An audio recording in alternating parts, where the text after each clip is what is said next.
Audience foraine à la cour militaire de Kinshasa-Gombe. Le procès Salomon Kalonda est reporté au 18 septembre prochain. Des nouvelles charges ont été retenues à charge du bras droit de Moïse Katumbi. 113 familles sans logement, c'est le bilan de l'incendie de ce mercredi qui a ravagé plusieurs maisons du camp Lufungula. Le vice-premier ministre en charge de l'Intérieur a fait le constat sur terrain. Exeta 2023, les résultats seront disponibles ce vendredi 18 août, comme annoncé par le ministère de l'Enseignement supérieur et technique, alors que le Centre national de correction est fermé à la suite de la grève des correcteurs, des épreuves certificatives et des inspecteurs. Et au Sénégal, visé par 7 chefs d'accusation, dont l'appel à l'insurrection, l'opposant Ousmane Sonko a été admis en réanimation dans la nuit du 16 au 17 août 2023, en grève de la faim depuis son incarcération le 31 juillet. D'autres détenus sympathisants d'Ousmane Sonko sont également en grève de la faim par solidarité. Le journal sur Télé 50, bienvenue à tous, ouvert ce jeudi à la cour militaire de Kinshasa-Gombe qui siégeait en audience foraine à la prison militaire de Ndolo. Le procès de Salomon Kalonda est reporté au 18 septembre prochain. Lors de l'audience d'ouverture, la cour a présenté des nouvelles la prévention retenues à charge du bras droit de Moïse Katumbi. Les avocats de la défense devront se servir de ce délai accordé pour présenter des nouveaux éléments. Détails dans ce reportage. Lors de cette audience qui n'a duré que quelques minutes, l'auditeur supérieur militaire a procédé à la présentation des préventions qui sont retenues à charge du prévenu Kalonda. L'infraction de détention illégale d'armes de guerre, présentée comme l'élément à la base de son interpellation, n'a pas été retenue comme grief. Pour la Cour, Salomon Idi Kalonda travaillait en intelligence avec les responsables des services de sécurité rwandais dans le but d'agresser militairement la RDC et y s'aimer la terreur. Le ministère public a également retenu les infractions d'atteinte à la sûreté de l'État, mais aussi d'incitation des militaires à commettre des actes contraires aux devoirs et à la discipline. Face à ces nouvelles charges, les avocats de Salomon Escadela ont donc sollicité le renvoi de l'affaire, le temps de pénétrer les nouveaux éléments. La Cour a donc suspendu l'audience et a annoncé les débuts de la phase d'instruction pour 18 septembre prochain. Les avocats de Salomon Escadela sont une nouvelle fois revenus sur la compétence de la Cour militaire qui, d'après eux, n'est pas le juge naturel de leurs clients. Ce qui est important de retenir aujourd'hui, c'est que l'acte géniteur, l'acte justificatif, les prétextes, les motifs qui avaient été allégués pour interpeller Salomon Kalonda concernaient un fameux pistolet dont il aurait été détenteur. Et vous vous rendez compte qu'à l'audience d'aujourd'hui, cette affaire des pistolets, on n'en parle même plus. Et nous vous avions toujours dit dès le départ que c'était faux, c'était une fausse accusation, c'était un prétexte qu'on avait recherché en réalité pour les neutraliser et l'amener dans une procédure où il n'a que faire. Salomon Kalonda Dela est innocent. Peu avant les débuts de l'audience, les militants du parti Ensemble pour la République ont été visibles devant l'enceinte de la salle d'audience avec banderole à la main, t-shirt et autres affiches. Arrêté depuis le 30 mai dernier à l'aéroport d'Endjili, Salomon Escadela a été détenu dans les locaux des services de renseignement militaires avant son incarcération le 10 juin à la prison militaire de Ndolo. Le drame s'est produit dans la nuit de ce mercredi et a causé d'importants dégâts matériels. L'incendie du camp Lufungula a ravagé plusieurs maisons, laissant 113 familles sans logement. Ce bilan a été rendu public par le vice-premier ministre en charge de l'Intérieur et Sécurité après une descente sur place. Le vice-premier ministre en charge de l'Intérieur et Sécurité, Peter Kazadi, a effectué ce jeudi 17 août une descente au camp Lufungula pour s'enquérir de la situation après l'incendie survenu dans la soirée de mercredi.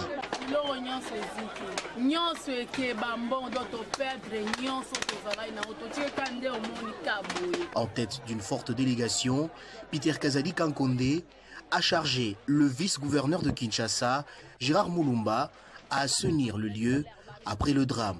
Il a en outre rassuré les sinistrés qu'une étude est en cours pour leur prise en charge par l'État congolais. Mais dans l'entretemps, le patron de la territoriale a indiqué que les dispositions sont déjà prises pour leur venir en aide. Profitant de l'échange avec les sinistrés, Peter Kazadi Kankonde les a invités à ne pas faire louer les habitations aux civils. À l'en croire, la présence des civils au camp crée de l'insécurité et des dégâts. Environ 113 familles ont perdu leur logis.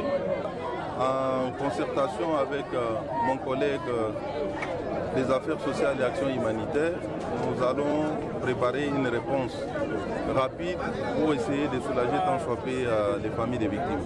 C'est une raison pour laquelle nous devons réagir rapidement. Plusieurs maisons ont été consumées par cet incendie. Aucune perte en vies humaines n'a été signalée et l'origine de ce drame n'est pas encore connue. 11 présumés bandits armés repartis en 3 bandes ont été présentés au gouverneur de province Jacques Kaboula Katoué par le commissaire provincial divisionnaire de la police nationale congolaise du Haut-Katanga, le général Dieudonné Odimba Okito. C'est le nouveau commissaire provincial de la police nationale congolaise du Haut-Katanga, le général Dieudonné Odimba Okito, qui a procédé à cette présentation devant l'autorité provinciale, Jacques Kaboula Katoué, qui avait à ce côté son ministre de l'Intérieur, Héritier Kyungu Kibwe.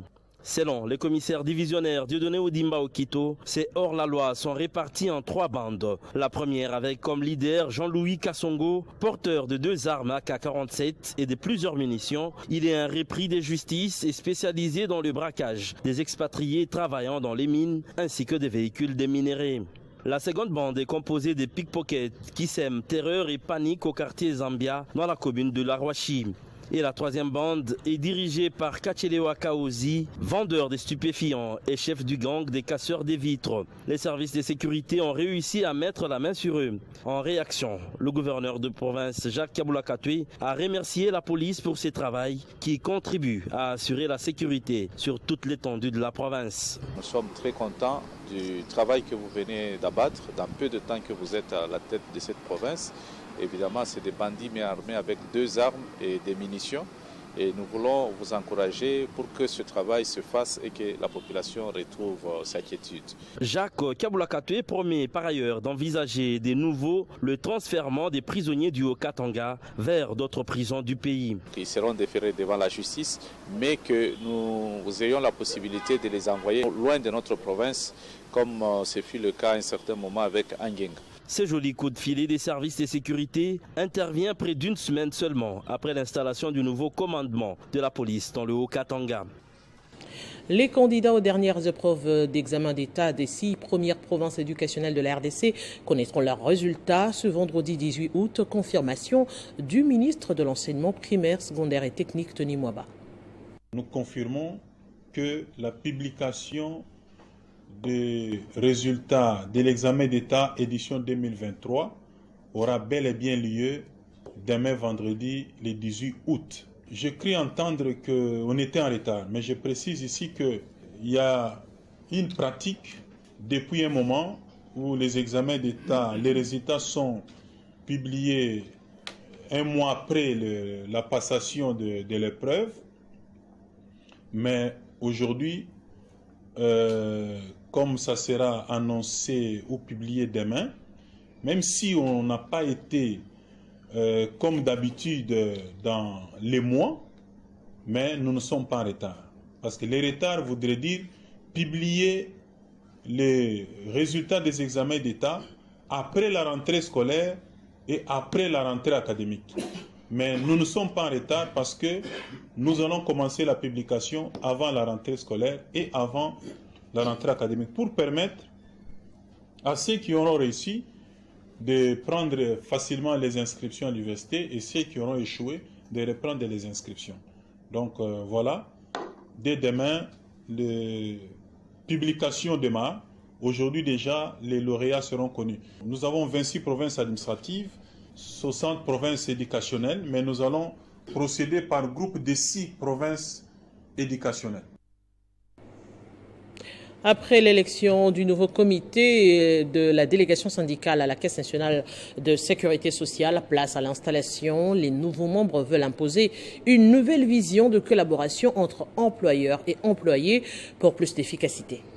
Installation du nouveau bureau de la délégation syndicale à la direction urbaine Kinshasa, nord de la Caisse nationale de la sécurité sociale. Composée de 5 membres, la nouvelle équipe sera dirigée par Madame Katende Marthe comme présidente. Elle sera secondée par Monsieur Ombite Dingo. Au nom des CPR, Mme Katende Marthe a sollicité la collaboration entre employeurs et agents. Je suis là, c'est pour tous les camarades de la DIC Nord. Donc si quelqu'un a un problème, qu'il n'hésite pas à déposer le problème pour dire non, moi je vais aller poser le problème chez mon délégué Ombi parce que je suis de l'INTC. Non, nous sommes maintenant là au bureau, nous composons le bureau nous tous et nous plaidons pour tout le monde. Il n'y a plus maintenant de couleur syndicale, s'il vous plaît. Pour sa part, le sous-directeur technique Bellarmé Biamungu, qui a présidé la cérémonie, s'est dit très heureux et a convié la nouvelle équipe à privilégier toujours les dialogues. Et aujourd'hui, c'est l'installation dans toutes les directions.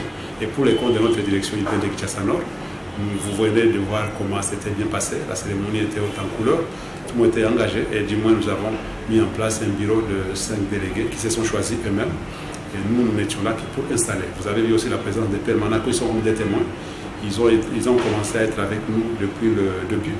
Élu au mois de juillet, ce nouveau comité a un mandat de 3 ans renouvelable. Cette cérémonie a connu aussi la présence de membres permanents syndicaux. Et depuis son accession à l'indépendance, la République démocratique du Congo connaît une crise multiforme que la plupart des initiatives politiques n'ont jusqu'à ce jour pas réussi à résoudre. Constat fait, les mouvements citoyens et activistes montent au créneau pour fustiger cette situation qui perdure en proposant comme solution une candidature citoyenne alternative à l'élection présidentielle de 2023. Le chemin à parcourir reste long. Ainsi, conscient du fait que la simple dénonciation et les différentes interpellations n'ont pas permis de trouver des solutions aux multiples problèmes et défis auxquels le pays est confronté, nous avons décidé de nous prendre en charge. On joue un rôle plus actif dans le choix des personnes qui doivent nous diriger, notamment en identifiant et en renforçant les citoyens engagés par pensant être capables de ressortir le pays de la situation dans laquelle il se trouve. Fort de cette conviction, et faisant suite à l'annonce de l'organisation des primaires citoyennes pour la désignation d'un candidat président de la République alternative par la plateforme politique alternative pour un Congo nouveau, dont les initiateurs sont issus des mouvements citoyens et de la société civile. Nous portons notre choix sur l'un de nôtres, en la personne de M. Floribert Anthony Isilo Keshi, et l'appelant à se présenter comme candidat à la magistrature suprême. Nous nous engageons à le soutenir à tous les niveaux. Pour rappel, ce dernier, un ancien haut cadre du secteur bloqué, est le cofondateur du mouvement citoyen Filimbi, dont il a assuré avec brio les fonctions de coordonnateur pendant l'une des périodes courtes de l'histoire de notre pays avant de passer démocratiquement la main en décembre 2020. Cette déclaration se propose d'être le schéma alternatif pour le changement, car il est porté par une jeunesse qui rejette le système prédateur incarné par la quasi-totalité des acteurs politiques actuels et opte pour une voie alternative qui permet de trouver des solutions concrètes aux problèmes auxquels le pays est confronté. Présentation du film documentaire Matata Ponyo du réalisateur journaliste Charles Dimondja. Cette œuvre retrace les actions de l'ancien Premier ministre sur le plan économique et social quand il était aux affaires et parle aussi d'un homme qui est victime de l'acharnement du fait d'être candidat président de la République. Voici les documentaires Matata Ponyo, produit et réalisé par le journaliste Charles Dimondja Wembi. Un film inspiré des tribulations dont est victime l'ancien Premier ministre sous Joseph Kabila Kabange, Matata Ponyo. Dicté par le contexte crucial que vit la République démocratique du Congo, contexte caractérisé une fois de plus par un marasme économique récurrent et un avenir politique des plus incertains. Vous voyez que ce film n'a pas une charge politique, il n'y a pas de culte de personnalité. Il n'y en a pas. Ça, c'est la deuxième version. Ce film, en fait, dure 58 minutes. Pour les producteurs et réalisateurs, ce film veut un témoignage sur la personnalité profonde d'un homme à la fois admiré, estimé, critiqué, martyrisé, en fin de compte traumatisé, et faisant preuve de résilience face à l'adversité. Matata Ponyo fait unique dans l'histoire de la gouvernance en République démocratique du Congo, et sans doute le seul Premier ministre qui ne craint pas de faire face à la justice. L'université m'apprend, aujourd'hui c'est devenu vraiment une concentration, donc dans 5, 10, 15, 20 ans, nous aurons nos ingénieurs sortis de cette université. Il y a des profs qui viennent de partout, hein. Il n'y a pas que des Congolais, il y a des étrangers qui vont donner cours. Il y a des médecins, il y a des ingénieurs. Par ses films, Charles Dimondja Wembi met en exergue les traits du caractère de l'ancien Premier ministre, cause sans doute de l'acrimonie dont il fait l'objet parmi certains de ses adversaires politiques. 3000 membres ont adhéré au parti politique Agissons pour la République AREP, dont l'initiateur est le ministre d'État, ministre de l'Aménagement du Territoire Guilo Ndomboyo. Ces nouveaux membres de la fondation FEMCA de Germaine Chinyama Pemba ont reçu leurs 4 cartes et autres présents en signe de bienvenue. Tout a commencé par le mot de bienvenue adressé à l'initiateur d'AREP, le ministre Guy Luando, les secrétaires généraux du parti et autres représentants, tous heureux de voir de nouveaux adhérents de ce parti. L'initiateur du parti a exhorté les nouveaux membres sur certaines valeurs à adopter pour que chacun puisse apporter sa contribution dans le développement de la République démocratique du Congo. C'est suivi d'une brève présentation de certains de ces 3000 nouveaux membres devenus effectifs et actifs du parti AREP par le truchement de la fondation FAMEC, dont Mama Yalukunga et l'acronyme. Ils ont reçu dans le cadre de cette activité la carte de membre qui reprend la vision du parti et les projets des sociétés. Madame Germaine Chinyama Bemba se félicite de la présence massive des participants à l'activité. J'ai une fondation depuis 2014. Ça a été discuté en amont avec mes collaborateurs quand j'ai pris la décision de faire partie d'AREP et de faire la politique active. Et tous, ils étaient unanimes, ils étaient d'accord de m'accompagner dans ce sens-là. Toutes les mamans, qu'elles continuent à me soutenir comme elles ont toujours fait, sans relâche. Et je crois que on va bien évoluer. Elles savent ce que j'ai fait pour elles. Plus de 3000 personnes sur 25 000 ont adhéré et ont promis de porter haut l'étendard du parti. Et puisqu'on parlait du ministre d'État en charge de l'aménagement du territoire, dernièrement en séjour à Kisangani, Guilo Ndomboyo, en compagnie de la gouverneure Madeleine Nikomba, ont visité quelques chantiers en cours dans la ville et quelques hôpitaux de référence, question d'avoir une idée nette sur son évolution. Cette visite des chantiers est partie du boulevard Mobutu jusqu'au stade Lumumba. Si les travaux de bétonnage à la hauteur de la Belle Texco évoluent à pas des géants, par contre, ceux de modernisation du stade Lumumba avancent normalement. Occasion pour la gouverneure de province de faire visiter les ministres d'État, ministre de l'Aménagement du Territoire, Guilo Ndomboyo, sous les explications de l'ingénieur qui exécute ces travaux. Par ailleurs, l'hôpital général des références de la Makiso Kisangani et le prince Al-Walid ne sont pas en reste. Ici, le médecin directeur présente aux autorités les cas d'une fille âgée de 13 ans, victime de viol. Très affecté par ces cas, Maître Madeleine Nikomba Sabangu décide sur place de sa prise en charge totale avant de payer toutes les factures des femmes ayant accouché et autres cas difficiles de cette formation médicale. Junior Mbalanga, médecin directeur, profite de l'occasion pour présenter à l'autorité provinciale les difficultés auxquelles cette structure médicale est confrontée pour son fonctionnement. Avant de s'envoler pour Kinshasa, le ministre Guilo Ndomboyo visite les différents compartiments de l'aérogare et tarmac, les pistes de l'aéroport international de Bangboka en plein travaux de modernisation. À l'issue de la ronde, Guilo Ndomboyo s'est dit satisfait et a encouragé la gouverneure. Effectivement, la province de la Tchopo est en pleine transformation.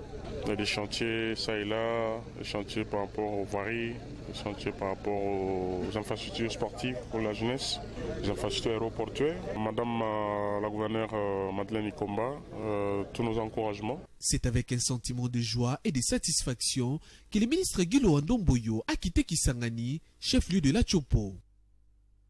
En vacances parlementaires dans le territoire de Lubudi, son fief électoral, la députée nationale et cadre de Ensemble pour la République Dominique Munongo Inamizi a visité plusieurs projets de développement amorcés au village Ngouba, notamment la construction d'une école moderne à l'aide des scouts bénévoles. Elle s'est également rendue à Bunkea.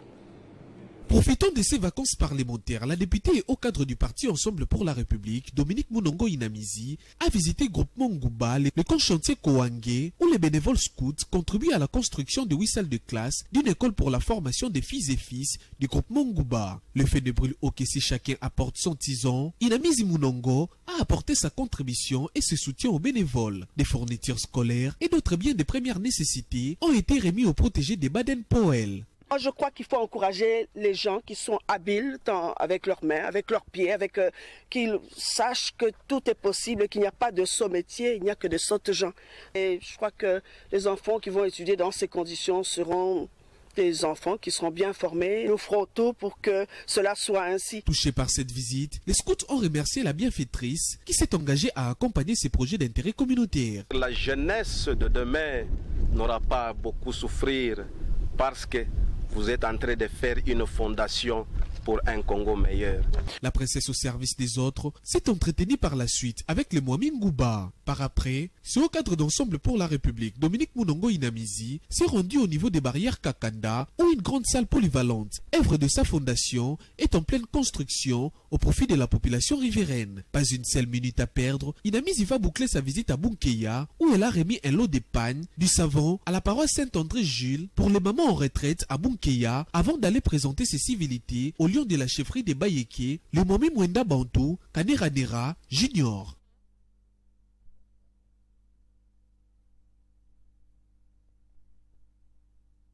Inquiétude autour de l'état de santé de l'opposant sénégalais Ousmane Sonko. Plusieurs sources rapportent qu'il a été admis ce jeudi au service de réanimation de l'hôpital principal de Dakar. Cette hospitalisation intervient suite à la grève de faim que l'opposant observe depuis son arrestation. Les détails avec Héritier Ntamboua. Si Macky Sall veut me liquider. C'est après avoir fait un malaise dans la nuit de mercredi à ce jeudi que l'opposant politique sénégalais Ousmane Sonko a été admis dans l'unité des soins intensifs d'un hôpital de Dakar, a annoncé ce jeudi dans un communiqué son parti Patriote africain du Sénégal pour le travail, l'éthique et la fraternité. L'opposant est poursuivi pour 7 chefs d'accusation dont appel à l'insurrection et atteinte à la sûreté de l'État placé en garde à vue le 30 juillet dernier. Cette condamnation à 2 ans de prison ferme n'a jamais laissé indifférent son camp. Plusieurs manifestations ont eu lieu dans l'ensemble du pays. Une manière pour ses partisans de fustiger unanimement la décision. Nous demandons la libération immédiate d'Ousmane Sonko et que les autorités rétablissent la connexion Internet. Nous attendons sa libération et qu'il fasse une déclaration appelant à la fin des manifestations. Nous demandons également la libération de tous les prisonniers politiques qui ont été arbitrairement et illégalement détenus. Le but de la grève qu'avait entamé cet opposant il y a quelques semaines, c'est de protester contre le régime qu'il qualifie dictatorial du président Macky Sall. Selon la préfecture de Dakar, l'opposant farouche à Macky Sall, Ousmane Sonko, est déjà radié des listes électorales, ce que conteste son camp qui affirme ne jamais avoir reçu la notification des radiations. Et puis l'Union africaine rejette tout lancement offensif militaire de la CEDEAO contre le Niger et se désolidarise de celle-ci. Malgré ses départs, la CEDEAO poursuit sa rencontre qui s'achève ce vendredi au Ghana à Accra, envisageant ainsi une intervention militaire. Pour certains analystes, cet acte serait une contradiction inédite à la récente décision prise par la communauté économique des États d'Afrique de l'Ouest qui est celle de privilégier le dialogue. Les sanctions tant économiques que financières de la CEDEAO ne replient pas les nouvelles autorités nigériennes dans leur démarche, malgré maintes insistances disciplinaires. Venons en rappel des principaux titres. Audience foraine à la cour militaire de Kinshasa-Gombe. Le procès de Salomon Kelonda est reporté au 18 septembre prochain. Des nouvelles charges ont été retenues à charge du bras droit de Moïse Katumbi. 113 familles sans logement, c'est le bilan de l'incendie de ce mercredi qui a ravagé plusieurs maisons au camp Lufungula. Le vice-premier ministre de l'Intérieur a fait le constat sur terrain.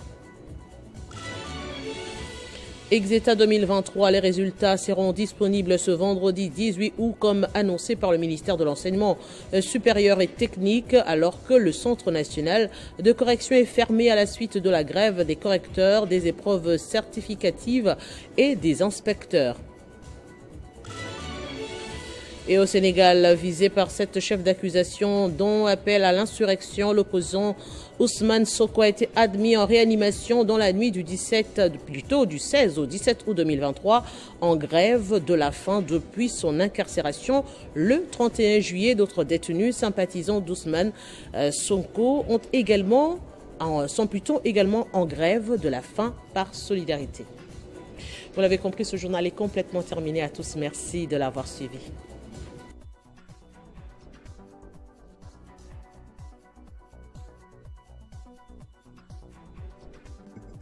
Retrouvez toute l'actualité en continu sur www.tele50.cd.